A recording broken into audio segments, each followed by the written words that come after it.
Buenas tardes, hermanos, bendiciones en Cristo Jesús. Continuamos con nuestra serie de enseñanzas recordando la Reforma Protestante de hace más de 500 años. Hoy nos reunimos para reflexionar sobre uno de los eventos más importantes de la historia en la Iglesia cristiana, como lo venía mencionando, la Reforma Protestante.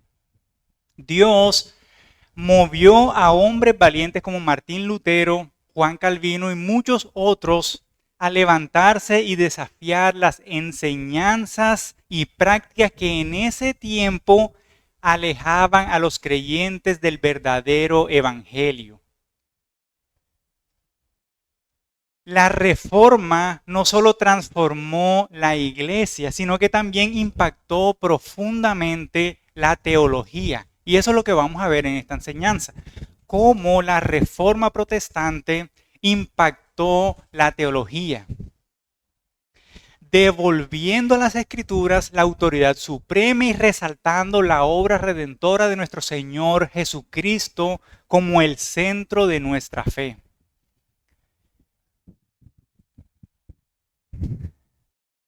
Hoy, al reflexionar sobre este evento, vamos a considerar cómo la Reforma Protestante cambió la manera en que las personas entendían su relación con Dios, cómo las personas entendían la adoración a Dios y cómo las personas también entendían la salvación. Nos enfocaremos en 4 puntos clave. El primer punto, veremos cómo la reforma devolvió la autoridad espiritual a las escrituras. Seguiremos con el segundo punto, cómo cuestionó la manera en que los seres humanos obtenían una posición correcta delante de Dios, el tema de la salvación. Continuaremos con el tercer punto, cómo hizo que la liturgia y los servicios religiosos fueran accesibles a todos. Y finalizaremos mirando cómo la reforma afirmó la inmediatez de la presencia de Dios a través de la mediación exclusiva de Jesucristo. A través de estos puntos veremos cómo el mensaje de la reforma sigue siendo relevante el día de hoy, recordándonos que nuestra salvación está solo en Cristo y que la palabra de Dios sigue siendo nuestra guía y autoridad para la vida y para la fe. Que el Señor nos guíe mientras exploramos estas grandes verdades profundas y transformadoras. Oremos. Gracias, Señor, te damos porque solo tú has hecho posible que nosotros podamos descubrir estas verdades. Solo tú has hecho posible que diversos hombres de diversos tiempos puedan, Señor, llegar a la luz que es Cristo, a la luz que es tu palabra. Y hoy, Señor, nosotros recordamos la misericordia y la gracia que tú has tenido con tu pueblo. Te pedimos que tu Espíritu Santo nos guíe y nos ayude a retener estas verdades en nuestros corazones y saber el privilegio, la bondad y misericordia que tenemos de parte tuya al conocer estas verdades. En Cristo Jesús oramos. Amén. Iniciemos entonces, hermanos, con el primer punto. La reforma protestante trasladó la autoridad espiritual y teológica a las escrituras. Este es el primer impacto que la reforma tuvo en cuanto a la teología. Alrededor del siglo XIV en Inglaterra, John Wycliffe cuestionó varias prácticas medievales muy comunes de aquella época. Algunas prácticas que se llevaban a cabo en esa época que hoy en día aún siguen persistiendo era, por ejemplo, la práctica de la absolución, que es el perdón sacramental que un sacerdote concede a los penitentes tras la confesión de sus pecados, restaurando así su relación con Dios. Otra de las críticas que hizo John Wycliffe fue acerca de las peregrinaciones, que son actualmente también viajes realizados a lugares sagrados, considerados como actos de devoción y penitencia que permiten a los fieles acercarse a Dios. Wycliffe también habló acerca de las indulgencias, la remisión de la pena temporal por los pecados otorgadas por la iglesia a cambio de dinero u obras de piedad. Y otro de los temas fundamentales que los reformadores criticaron en su momento fue la doctrina de la transubstanciaciones. Es la enseñanza de que durante la celebración de la misa, durante la cena, el pan y el vino se transforman en el cuerpo y la sangre de Cristo. Wycliffe basaba su crítica y se fundamentaba en las Escrituras. Él afirmaba: ni el testimonio de Agustín, Jerónimo, ni de ningún otro santo debe ser aceptado a menos que esté fundamentado en las Escrituras. Años después, en la Dieta de Worms, Lutero expresó algo similar: estoy obligado por las Escrituras que he citado y mi conciencia está cautiva por la palabra de Dios. Estas declaraciones muestran que los reformadores apelaban a la revelación de Dios como la autoridad suprema en materia de verdad. Nada podía estar equiparado con la palabra de Dios, en contraste con la afirmación de la Iglesia Católica, que creía en la infalibilidad papal de Roma y el uso indebido de la tradición cuando ésta contradecía a la enseñanza bíblica. Y es que la reforma protestante, iniciada en el siglo XVI por figuras como Martín Lutero, trajo un cambio radical en la forma en que la autoridad espiritual y teológica era entendida dentro del cristianismo. Fue un cambio radical de cómo las personas entendían su relación con Dios. Uno de los puntos clave de esta reforma fue la afirmación de que la única fuente infalible de autoridad para la fe y la práctica cristiana es la Biblia, la palabra de Dios. Esto entonces contrastaba con la visión de la Iglesia Católica. Ellos mantenían que la autoridad estaba dividida en tres: las Escrituras, la tradición y el magisterio, que era la enseñanza oficial de la Iglesia. Y cuando estas tres no estaban de acuerdo, al final el Papa era el que tenía la última palabra. Así que con este volver a las Escrituras y otorgarles el lugar que le corresponde, surge una de las doctrinas clave de la Reforma Protestante: el principio de la sola Escritura. Este principio fue central en la teología reformada. Lutero y otros reformadores sostenían que la Biblia debía ser la norma suprema, el fundamento sobre el cual se basaba la doctrina y la vida cristiana. Nada podía estar por encima ni al mismo nivel de las Escrituras.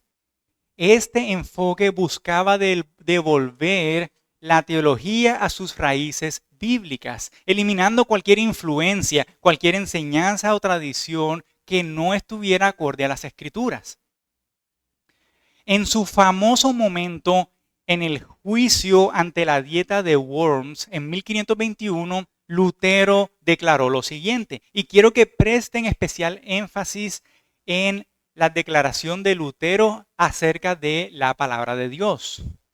Lutero declaró: a menos que sea convencido por el testimonio de las Sagradas Escrituras o por una razón evidente, ya que no creo ni al Papa ni a los concilios, pues es claro que han errado y se han contradicho reiteradamente, me considero preso del testimonio de las Sagradas Escrituras, la cual es mi base, y mi conciencia está cautiva de la palabra de Dios. Por lo tanto, no puedo y no me retractaré, porque actuar en contra de la propia conciencia no es ni seguro ni sano. En esto me mantengo, no puedo hacer otra cosa. Que Dios me ayude. Amén. Esta declaración de Lutero ponía un énfasis especial en las Escrituras. Él consideraba la palabra de Dios como la única norma infalible y subrayó que la autoridad de la Iglesia, que la autoridad del Papa y que ninguna tradición podía ser equiparada con la palabra de Dios. Así que este traslado de la autoridad a las Escrituras, lo que realmente debe ser, tuvo varios efectos inmediatos. El primer efecto inmediato que tenemos es el acceso directo a la Biblia.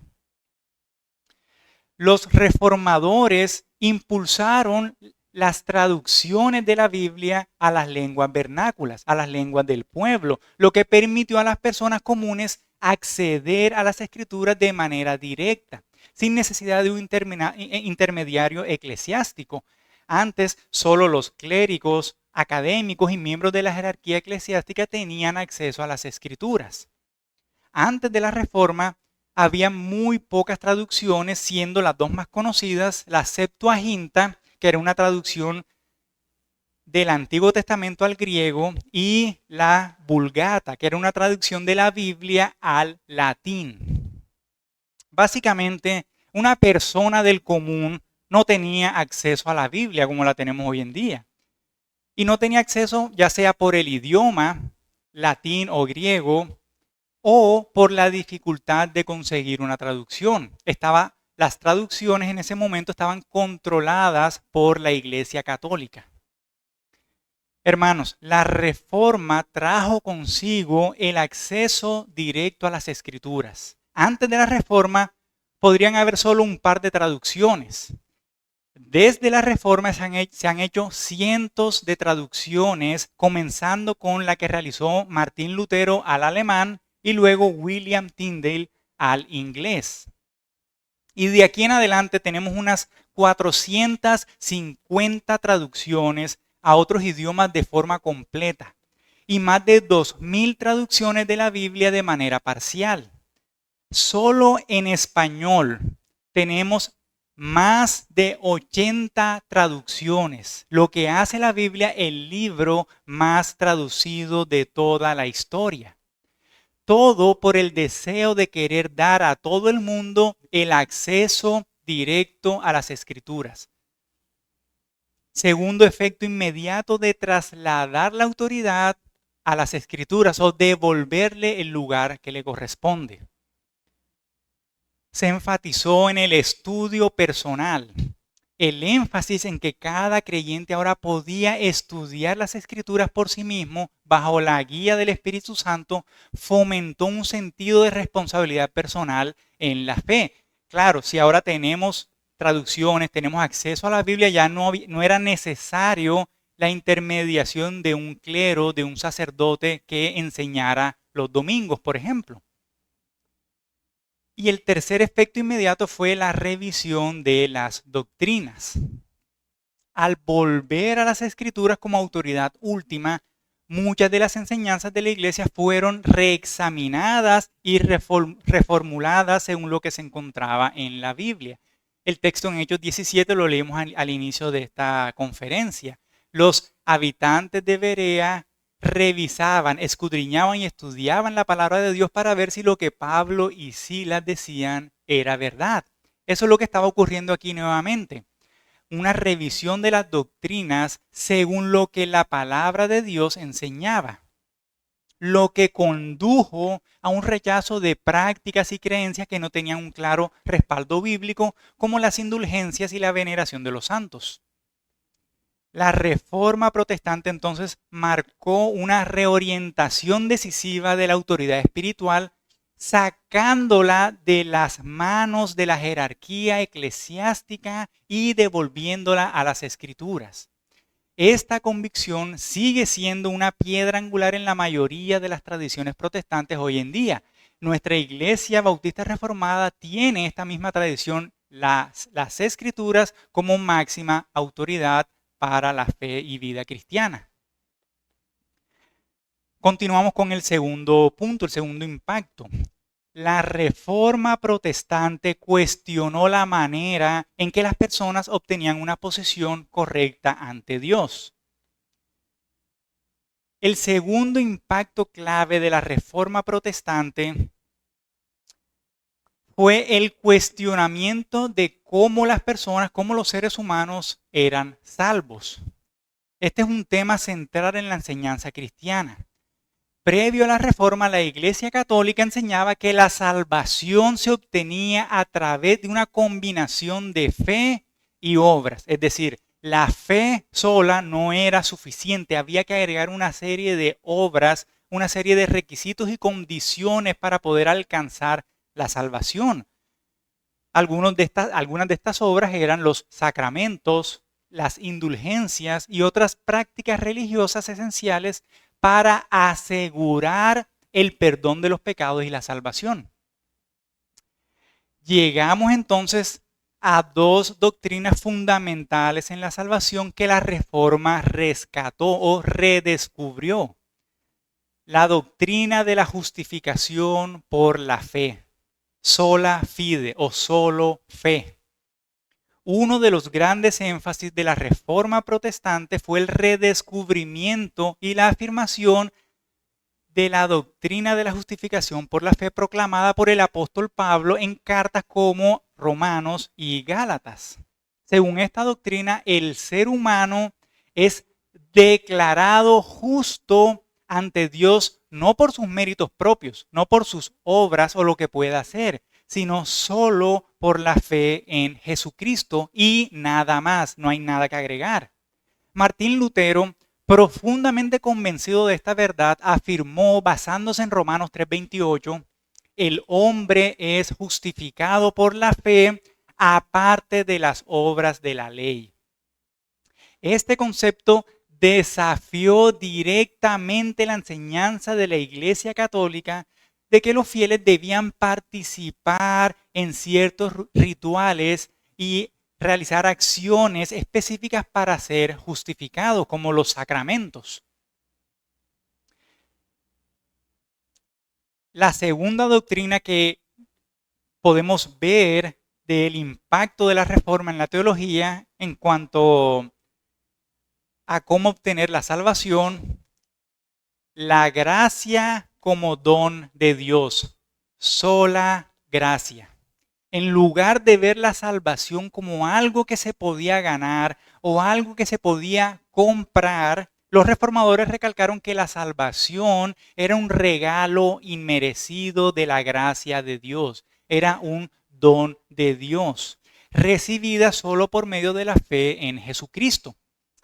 Esto significaba que las prácticas religiosas como las indulgencias, las peregrinaciones o los votos monásticos no eran necesarios para obtener el favor de Dios, no eran necesarios para obtener la gracia de Dios.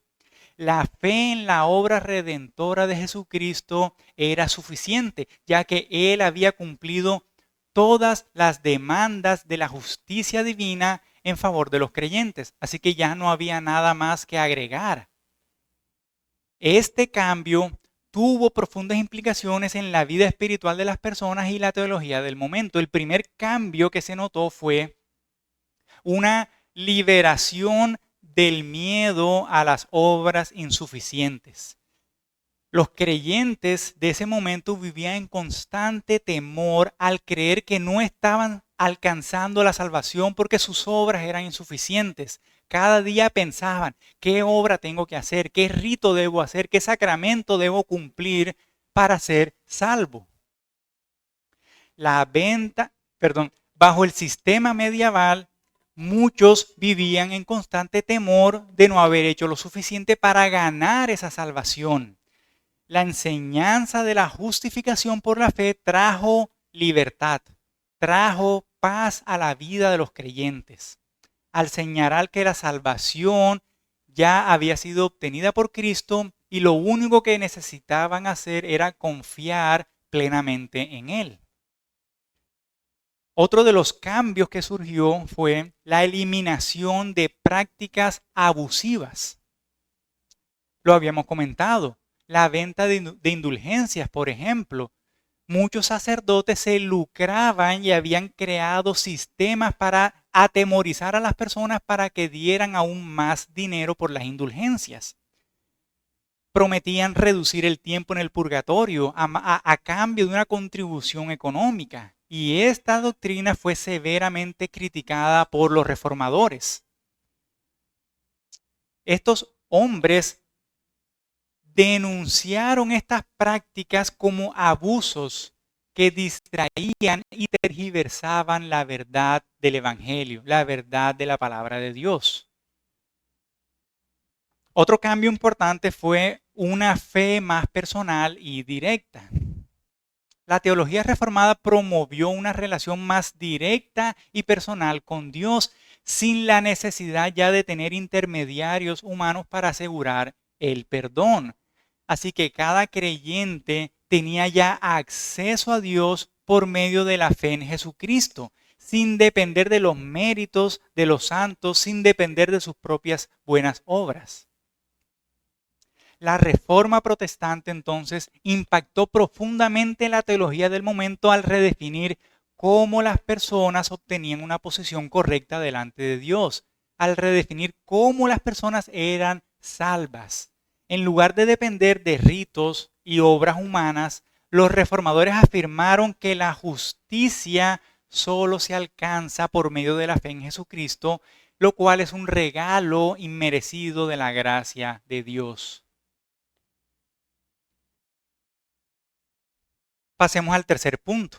La Reforma Protestante hizo que la liturgia y los servicios religiosos fueran accesibles a los laicos, es decir, al pueblo del común. Una misa católica antes de la Reforma comenzaba más o menos así: Introibo ad altare Dei, ad Deum qui laetificat juventiutem me ama. Esto era una misa católica antes de la Reforma, completamente en latín. Y yo preguntaría, ¿alguien pudo entender algo de lo que acabé de decir? Esta era la forma como se llevaba a cabo una misa antes de la Reforma. Un sacerdote de espaldas a los feligreses hablando en latín, rezando, orando y teniendo todo el servicio de liturgia en latín. El tercer punto clave de la Reforma Protestante fue la transformación de la liturgia y los servicios religiosos, haciéndolos accesibles a los laicos, al pueblo del común. Antes de la Reforma, los servicios religiosos en la Iglesia Católica estaban mayormente en latín, casi que al 100% en latín, que era una lengua que la mayoría del pueblo común no entendía, no sabía y no conocía. Además, los laicos participaban de manera pasiva, ya que la celebración de la misa y los sacramentos estaban bajo el control exclusivo del clero. Es decir, los asistentes a la misa eran simples espectadores.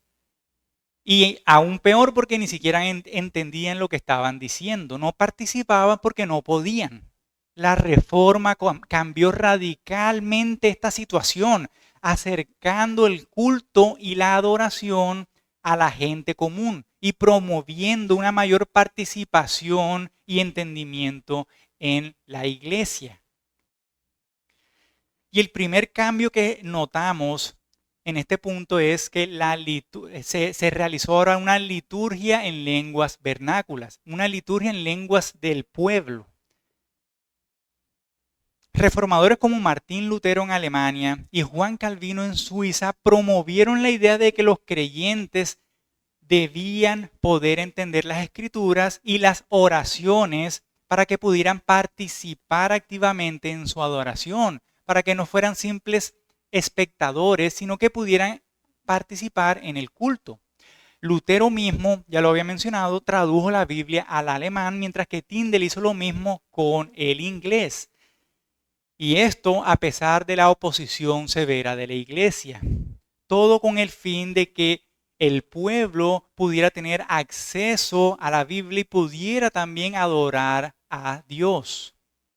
Este acceso directo a las Escrituras y la comprensión de los servicios religiosos marcó una nueva era en la vida cristiana.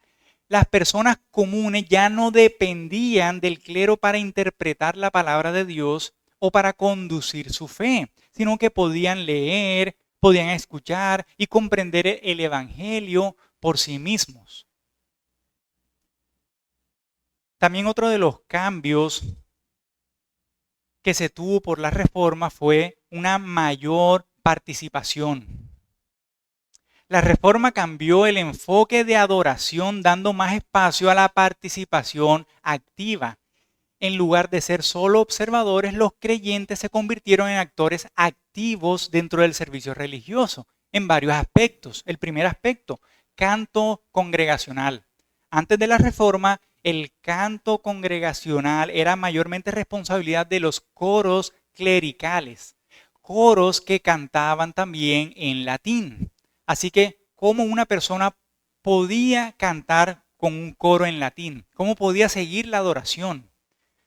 Los reformadores fomentaron el canto congregacional, introduciendo himnos y salmos en las lenguas locales para que toda la congregación pudiera alabar a Dios unida.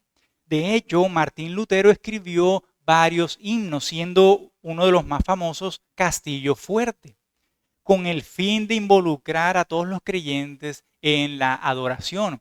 Y si se dan cuenta, este movimiento de la Reforma no fue solo un movimiento a nivel teológico o a nivel de estudios, sino que fue un movimiento a nivel práctico. Los reformadores también quisieron que las personas pudieran de manera activa participar de, por ejemplo, los cultos religiosos en cuanto a los cantos, escribiendo himnos para que pudieran todos cantar.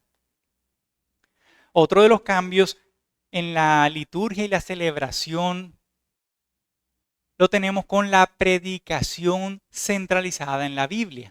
La Reforma también trajo consigo un nuevo enfoque en cuanto a la predicación expositiva de la Biblia.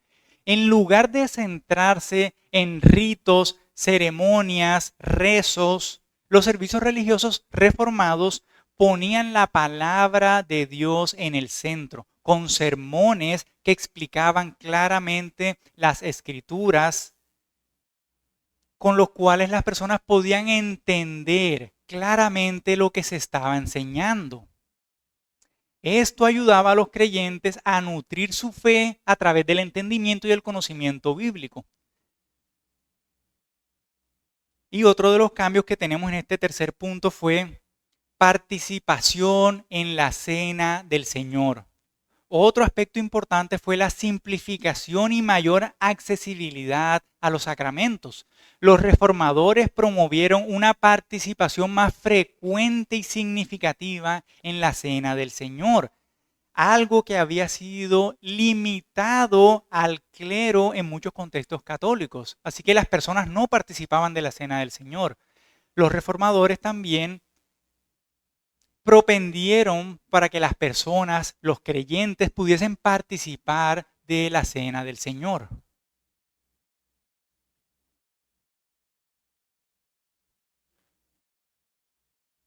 Y llegamos al punto número 4. La Reforma Protestante afirmó la inmediatez de la presencia de Dios a través de la mediación de Cristo. El cuarto impacto clave de la Reforma Protestante fue la afirmación de la inmediatez de la presencia de Dios en la vida de cada creyente a través de la mediación exclusiva de Jesucristo. No la mediación de otros santos, no la mediación de sacerdotes, sino de manera exclusiva por parte de Jesucristo. Este principio transformó la manera en que los cristianos entendían su relación con Dios, eliminando la dependencia de intermediarios humanos o rituales eclesiásticos para acercarse a Él.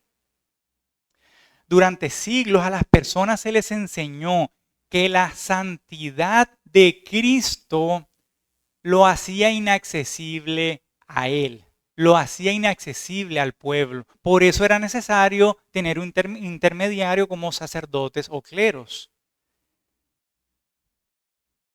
Por esa razón se creía que entre Jesús y el pueblo debía haber una serie de mediadores como los santos, como los sacerdotes, intercesores.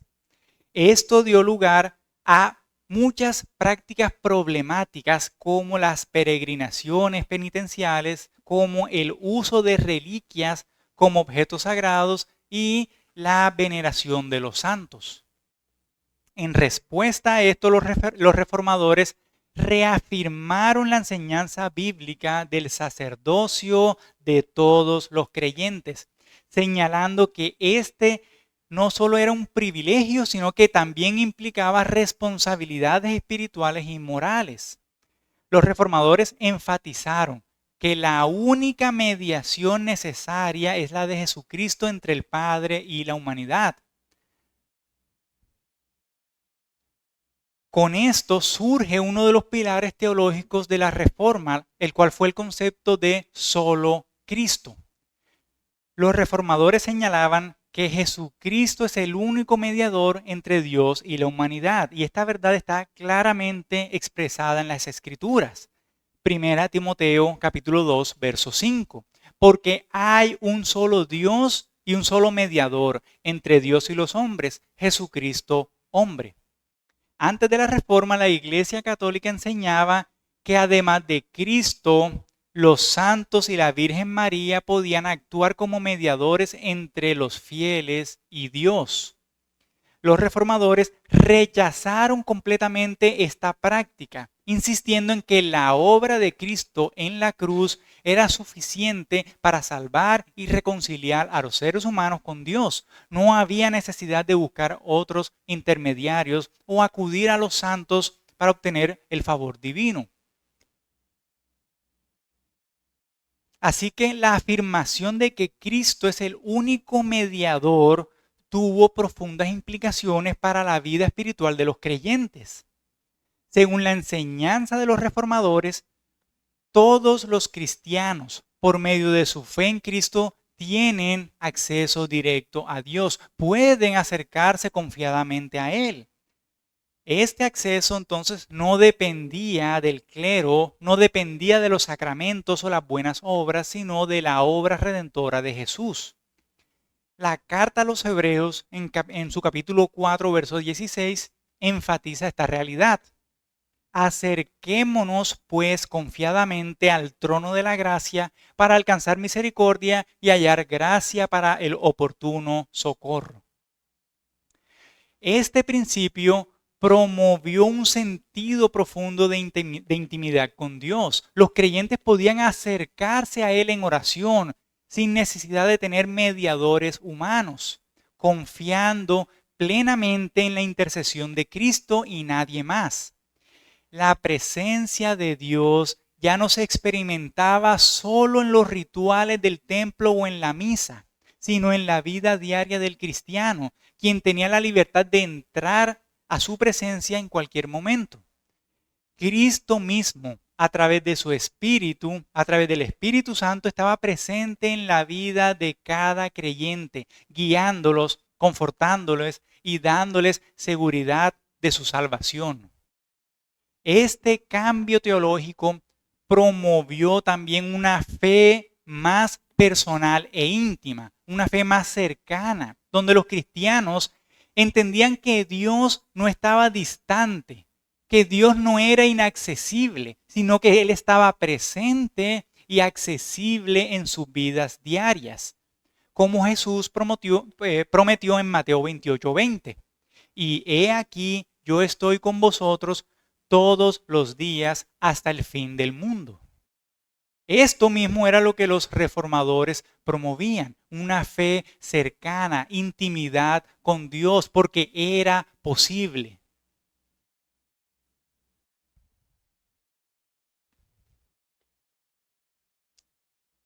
La Reforma Protestante, hermanos, transformó la teología cristiana al devolver la autoridad a las Escrituras, sola Escritura, y afirmar que la salvación se obtiene solo por la fe en Jesucristo, solo fe, sola fide.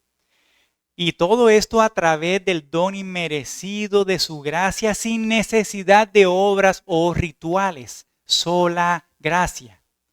Esto permitió a los creyentes acceder directamente a la Biblia y participar activamente en la adoración. Además, destacó que Jesucristo es el único mediador entre Dios y los hombres, solo Cristo, promoviendo una relación más personal e íntima con Dios. En conclusión, la Reforma cambió la manera en que los cristianos entienden su fe y su relación con Dios. Y todo esto para que al final Sea Dios el único que se lleve toda la gloria y toda la honra, no nosotros, no los hombres. Soli Deo gloria, solo a Dios la gloria. Gracias, Señor, te damos porque tu palabra, Señor, es verdad y ahí encontramos toda la instrucción que necesitamos para poder vivir una vida que te agrade, una vida en obediencia y dependencia de ti. Que tu Espíritu Santo, Señor, sea guiándonos y recordándonos estas verdades para siempre acudir a tu palabra, porque en ella, Señor, está escrita tu voluntad. Está escrita, Señor, lo que tú quieres de nosotros y cómo nosotros podemos relacionarnos contigo. En Cristo Jesús nosotros oramos. Amén.